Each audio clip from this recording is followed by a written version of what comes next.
देवी, अब तो मेरा अवतार कार्य प्रारंभ हुआ है।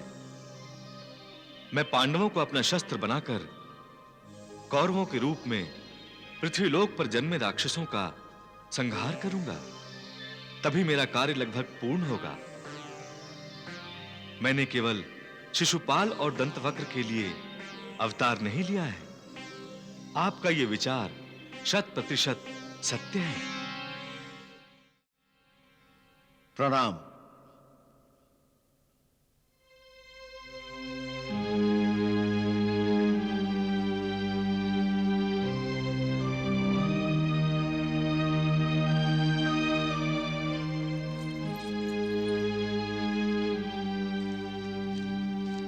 चेटीराज, मैं शीघ्र ही आपके माता पिता से मिलने आऊंगा। बस, अब इसकी और कोई आवश्यकता नहीं है युवराज। सारथी चलो।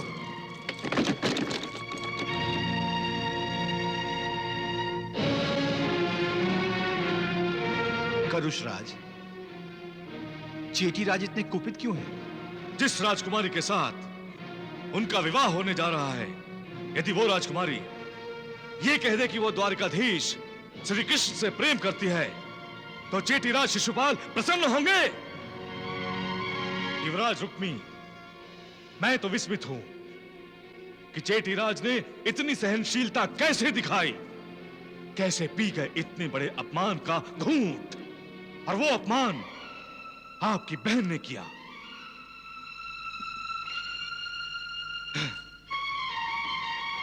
चलो सारथी।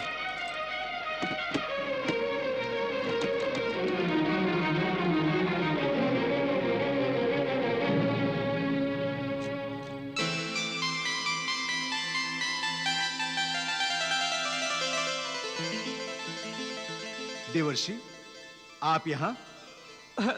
प्रभु की इच्छा थी, मैं आ गया। आपके प्रभु की इच्छा? हाँ, इन्होंने इच्छा व्यक्त की थी कि इनकी बहन सुभद्रा अब विवाह योग्य हो गई है। उसके लिए अब उपयुक्त वर खोजना आवश्यक है। ऐसा कहा है तो कन्हैया ने ठीक ही कहा है। किंतु दाऊ भैया, जब मैंने सुभद्रा से पूछा तो इसने कहा कि पहले विवाह कृष्ण भैया का होगा, उसके पश्चात मेरा। देवर्षि, मैंने नारायण नारायण। तुमने ऐसा कहा सुभद्रा? दाऊ भैया, वो तो मैं बताता हूँ दाऊ भैया, मैं बताता हूँ। इसने कहा कि इसके विवाह के अवसर पर दाऊ भैया और रेवती भाभी तो होंगे ही, परंतु कृष्ण भैया को अकेले देख उसका मन प्रसन्न नहीं होगा। श्री कृष्ण को भी अपने विवाह पर पत्नी के संग देखना चाहती है सुभद्रा। ये बात तो ठीक ही की है इसने। तो मैं भैया के लिए एक सुंदर राजकुमारी ढूंढूं? हाँ सुभद्रे, हाँ। यदि अपना विवाह अति शीघ्र कराना चाहती हो तो मेरे प्रभु के लिए अति शीघ्र राजकुमारी ढूंढिए। क्यों प्रभु? मैं अभी राजपुरोहित को बुलाता हूं। और दाऊ भैया, आप भी देवर्षि की बातों में आ गए। मुझे विवाह की कोई जल्दी नहीं है। आपको जल्दी नहीं होगी, परंतु जिस राजकुमारी ने मन ही मन आपको वर लिया होगा उसे तो जल्दी होगी। क्यों दाऊ भैया? दाऊ भैया, मैंने बहुत सारी राजकुमारियों के चित्र एकत्रित किए हैं। आप कहें तो दिखाऊं? अरे अभी तक क्यों नहीं दिखाए सुभद्रे, अभी तक क्यों नहीं दिखाए? दाऊ भैया तत्काल प्रभु का विवाह रचा देंगे। नारायण नारायण। चलिए चलिए। प्रभु।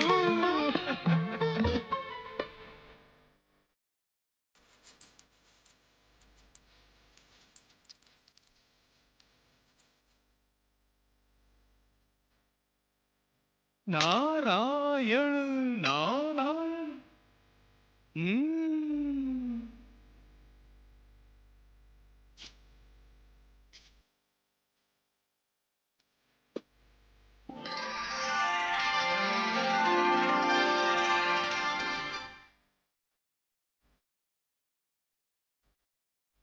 बोलो कन्हैया, किस राजकुमारी से विवाह करना चाहोगे? दाऊ भैया, क्यों भैया? आपको इनमें से एक भी पसंद नहीं आई? ऐसी बात नहीं है। बात यह है, इन चित्रों में वो चित्र नहीं है। कौन सा चित्र? किसका चित्र? विदर्भ राजकुमारी रुक्मिणी का। ओह, तो भैया आप राजकुमारी रुक्मिणी से विवाह करना चाहते हैं? मैं शीघ्र ही कुंडिनपुर जाकर विदर्भ नरेश भीष्मक से मिलकर अपने कन्हैया के लिए उनकी बेटी का हाथ मांगता हूं। नारायण नारायण प्रभु। देखा देखा इसका साहस आपने? अपने स्थान पर दासी को भेजकर शिशुपाल का जो उसने अपमान किया है वो क्या कम था? जो उसने शिशुपाल से स्पष्ट कह दिया कि यह उससे नहीं श्री कृष्ण से विवाह करना चाहती है। मैंने उससे असत्य नहीं कहा था भैया। ये असत्य है और असत्य ही रहेगा। और एक बात सुन लो, तुम उस ग्वाले का नाम अब कभी नहीं लोगी, तुम कभी नहीं। रुक्मी, आप बीच में मत बोलिए पिताश्री, बहुत साथ दे दिया इसका। अब मुझे विवश मत कीजिए वो सब कुछ करने के लिए जो मैं करना नहीं चाहता। क्या करोगे तुम? मैं आपको ही आपके ही कारागार में बंदी बनाकर डाल दूंगा, बंदी बनाकर। रुक्मी, क्षमा कीजिएगा माताश्री, पिताश्री मुझे विवश कर रहे हैं। आप विवश नहीं हुए, आप वश में हुए हैं भैया। रुक्मिणी! सम्राट जरासंध के वश में हो गए हैं आप। रुक्मिणी! क्या हो गया है आपको स्वामी? रुक्मिणी आपकी बहन है। जिस शिशुपाल के लिए आप इसका दिल दुखा रहे हैं और महाराज और महारानी का अपमान कर रहे हैं, वो शिशुपाल क्या है आपका? शिशुपाल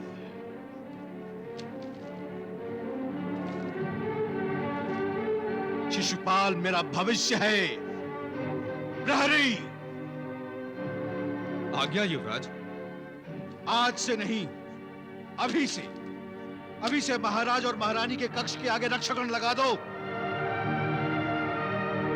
ये आप क्या कर रहे हैं स्वामी? रुक्मिणी, महाराज और महारानी, कोई भी अपने महल से बाहर नहीं जाएगा। सुरक्षा अधिकारी को मेरा आदेश दे दो। युवरागी भामिनी भी नहीं। जो आज्ञा युवराज।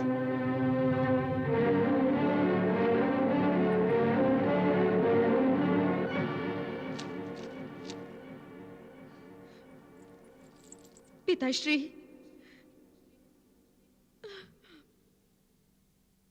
माताश्री, उनके अपराध का दंड मैं भुगतने के लिए तैयार हूँ।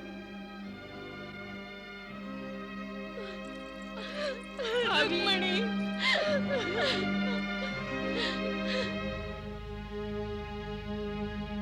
देवी, जो लोग स्वयं अपना भविष्य नहीं बना पाते, वे दूसरों के बाहुबल, मनोबल अथवा तपोबल का अवलंबन ही ढूंढा करते हैं। देवी, रुक्मी बलवान है, किंतु इस समय स्वयं अहंकारों के अधीन है। जब बलवान विकारों के अधीन हो जाता है, तब वो निर्बल हो जाता है और बलवान हो जाते हैं उसके विकार। यही कारण है कि इस समय उसे भविष्य का अर्थ तक नहीं पता। भविष्य का अर्थ? हां देवी, भव का अर्थ है संसार और उसे तारने वाला केवल ईश्वर है। उसकी आराधना करनी चाहिए, उसकी भक्ति करनी चाहिए। ईश्वर ही मनुष्य का भविष्य है। परंतु मनुष्य ये नहीं मानता प्रभु। वो तो अपने आप को परमेश्वर समझता है, इसीलिए तो परमेश्वर को चुनौती देने का साहस करता है। पूजा और आराधना करने के स्थान पर वो ईश्वर से युद्ध करता है। यही तो विडंबना है देवी। अपने आप को परमेश्वर समझने वाला मनुष्य ये भूल जाता है कि वो अपना भविष्य नहीं बनाता, उसका भविष्य उसके कर्म बनाते हैं। वो जैसे कर्म करता है, भले अथवा बुरे ईश्वर को समर्पित होते हैं और उन्हीं के अनुसार ईश्वर उनका भविष्य बनाता है। मनुष्य अपना भविष्य कभी बना ही नहीं सकता। देवी, कोई मनुष्य सर्वगुण संपन्न नहीं होता। रुक्मी को शिशुपाल उसका भाग्य विधाता दिखाई दे रहा है और शिशुपाल को जरासंध।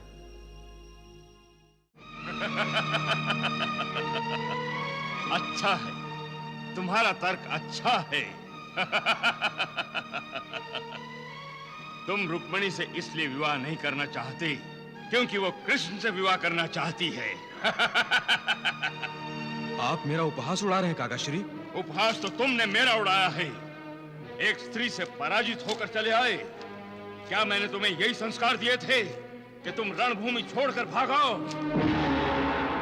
मैंने रणभूमि नहीं छोड़ी काकाश्री। शिशुपाल, नारी का मन जीतना भी एक युद्ध होता है और यदि मन न जीता जाए तो पुरुष नारी को ही जीत लेता है। उसे महायुद्ध कहते हैं। तुमने तो न मन जीता है और न ही रुक्मिणी को जीतने का प्रयास किया।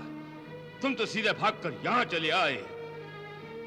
मैं तो ये आस लिए बैठा था कि तुम मुझे अपने और रुक्मिणी के विवाह की शुभ सूचना दोगे और तुमने आकर मुझे अशुभ समाचार दिया है कि वो मेरे शत्रु कृष्ण से प्यार करती है और उससे विवाह करना चाहती है। क्या मैंने तुम्हें और दंतवक्र को इसलिए विदर्भ भेजा था? काकाश्री, विदर्भ वाला कार्य तो हमने सफलतापूर्वक पूरा कर दिया। अमरावती नरेश वीरेंद्र को हमने पूर्णतः पराजित कर दिया। शिशुपाल, लगता है जब मैं तुम्हें राजनीति और कूटनीति का पाठ पढ़ाता था तो तुम्हारा ध्यान पढ़ाई में नहीं होता था।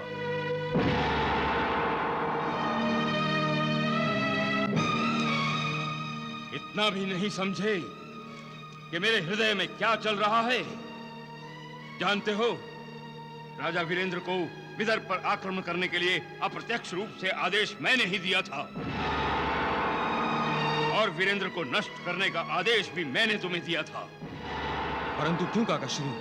क्योंकि मैं चाहता था कि वीरेंद्र के साथ साथ तुम रुक्मिणी को भी जीत लो। रुक्मिणी को मैंने देखा नहीं, सुना है कि वो त्रिभुवन सुंदरी है। मैंने सोचा कि वो त्रिभुवन सुंदरी मेरे पुत्र समान शिष्य शिशुपाल की पत्नी बन जाए तो क्या मुझे ऐसा नहीं सोचना चाहिए था? नहीं काकाश्री, आप तो मेरा भला ही सोचेंगे। परंतु तुमने मेरी सोच के साथ न्याय नहीं किया। रुक्मिणी को जीते बिना ही चले आए। शिशुपाल, कृष्ण केवल मेरा शत्रु नहीं, वो तुम्हारा भी शत्रु है, महाशत्रु। रुक्मिणी जैसी त्रिभुवन सुंदरी को क्या तुम अपने महाशत्रु की हो जाने दोगे? अपने शत्रु का सुख और आनंद छीनने की जगह क्या तुम उसे आनंद भोगने दोगे? नहीं काकाश्री, नहीं। शिशुपाल, जो तुम्हें ठुकरा रही है उससे मुंह मत छिपाओ, उसे ग्रहण करो, विवाह करो उससे। और विवाह के पश्चात उसे पत्नी का स्थान मत दो। जिस प्रकार उसने तुम्हें ठुकराया है उसी प्रकार तुम उसे ठुकराओ, दासी बना दो उसे। और यह तभी संभव होगा जब कृष्ण का उसके साथ विवाह नहीं होगा। नहीं काकाश्री, मैं ये विवाह नहीं होने दूंगा।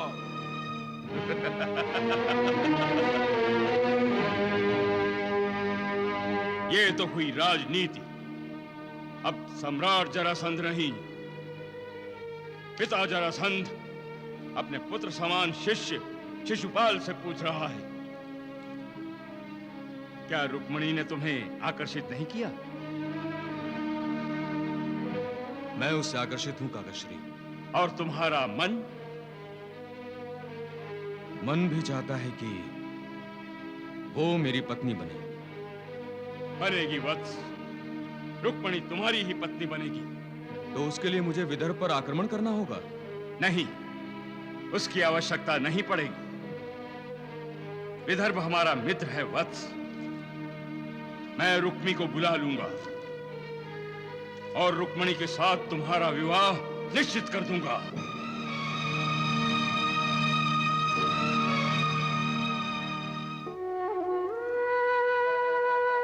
द्वारकाधीश, देख रहे हैं आप, माताश्री, पिताश्री, भाभी और मैं, हम सभी बंदी बन गए हैं।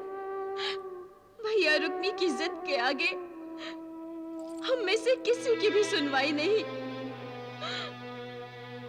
मुझे तो अब ऐसा लग रहा है कि इस जन्म में मेरा आपसे विवाह संभव नहीं है, परंतु मैंने ये अपना जीवन आपको समर्पित कर दिया है। यह शरीर मेरा है, किंतु आत्मा तो आपकी है। हे मुरलीधर, इससे पहले वो दुष्ट शिशुपाल मेरे शरीर का स्पर्श करे, मैं अपना ये शरीर ही समाप्त कर देती हूँ। अब अगले जन्म में हम दोनों एक होंगे।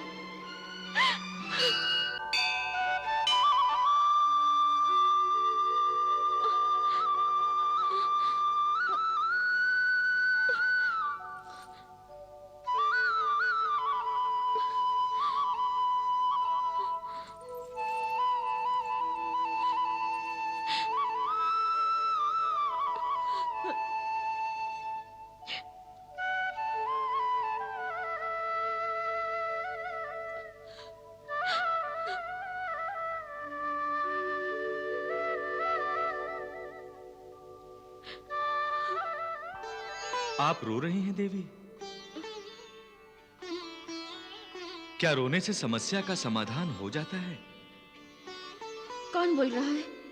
मैं आपकी अंतरात्मा हूं। मेरी अंतरात्मा? अभी अभी तो आपने स्वयं कहा राजकुमारी कि मैं आपकी आत्मा हूं। द्वारिकाधीश, आप निराश क्यों हैं? इसलिए कि आप बंदी हैं? देवी, बंदी तो इस संसार का हर प्राणी है। कोई मर्यादा का बंदी है तो कोई ममता का, कोई आज्ञा का बंदी है तो कोई प्रतीक्षा का, और जन्म जन्मांतर का जो चक्र है उसका तो हर कोई बंदी है। आत्महत्या कोई उपाय नहीं है इस बंधन से मुक्त होने का। तो मैं क्या करूं? आप ही मेरा मार्गदर्शन कीजिए द्वारिकाधीश।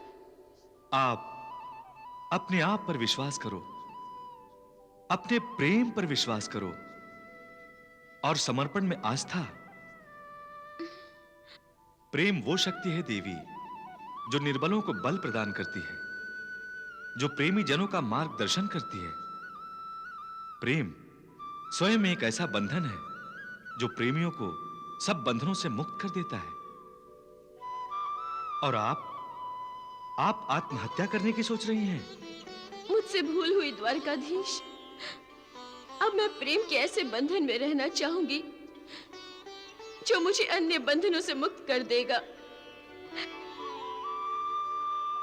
मुझे क्षमा कर दीजिए प्रभु, मुझे क्षमा कर दीजिए।